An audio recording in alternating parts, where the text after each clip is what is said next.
Hello everyone. Today we are going to discuss 10th Chemistry Chapter 1 Chemical Reactions and Equations. Before getting into the chapter, we are going to analyze two situations. In first, we have torn a paper and in second, we have burned a paper. Now, we have to answer one question. What kind of change is happened here? Whether it is a physical change or chemical change. Here, to answer the question, we have to analyze the concept of physical change and chemical change. Whenever a process or a change occurs, the substance participating in that process experience only physical property change and there is no internal structural or composition change happens to that substance, then that kind of change is known as physical change. We know there will be a chemical formula for each and every substance. So whenever a physical change happens, there will not change the chemical formula of the participating substance. Now, what are the physical properties that are changing here?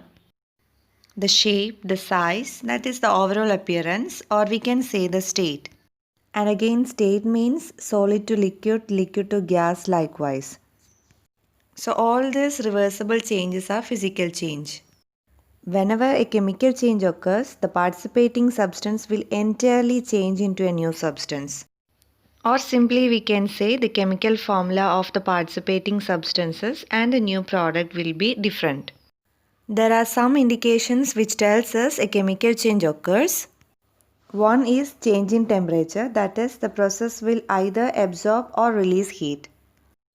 Sometimes we can feel a smell. In some case, bubbles and sound is produced. Some process result in a color change and gas ejection can also be observed. All this indicates a chemical change happened. Now let us return to the previous example. Here when we torn the paper, only its appearance changed. There is no change in its chemical formula happened, so it is an example for physical change.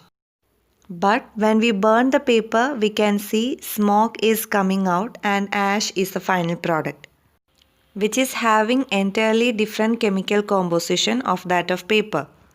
So it is a clear example of chemical change. Now let us see another example, cooking an egg. Is it a physical change or is it a chemical change? We know egg white and egg yolk contains lots of proteins. So when heat is applied, these proteins are converted into another proteins which is entirely different in composition of the previous one. Or we can say it is not a reversible process and so it is an example for chemical change. But if it was the case of breaking an egg, then it will be a physical change. Because everything remains the same, the egg yolk, the proteins, etc. Let us examine another example, baking process in a cake. We know main ingredient in baking process is baking soda or baking powder. When heat is applied, this baking powder will produce some bubbles of gas, which make the cake light and fluffy. So we can see a chemical change here. And in the other ingredient egg, the protein conversion process happening. So it is clearly an example for chemical change. And also we can say it is not a reversible process. That is, we cannot go back to its ingredient stage. One of the confusing example is melting sugar and burning sugar. Whether both are chemical changes? No, it is not. In melting sugar, we are actually diluting the sugar in some water. That is, the chemical composition of the sugar is not changing here, so it is an example for physical change. But in the second case, fire activates a chemical change. That is, the oxygen in the air react with the carbon contained in sugar. As a result, the chemical bond in sugar will break down. So it is an example for chemical change. One of the most common surrounding example we can see is rusting of iron. We know rust is iron oxide, which is appear always in a reddish color. The chemical change here is the iron, that is Fe, react with the oxygen in the air. in the presence of water, or we can say moisture in the air.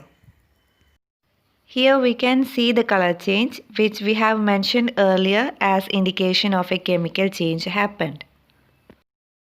Now, what kind of change is in breathing process or respiration?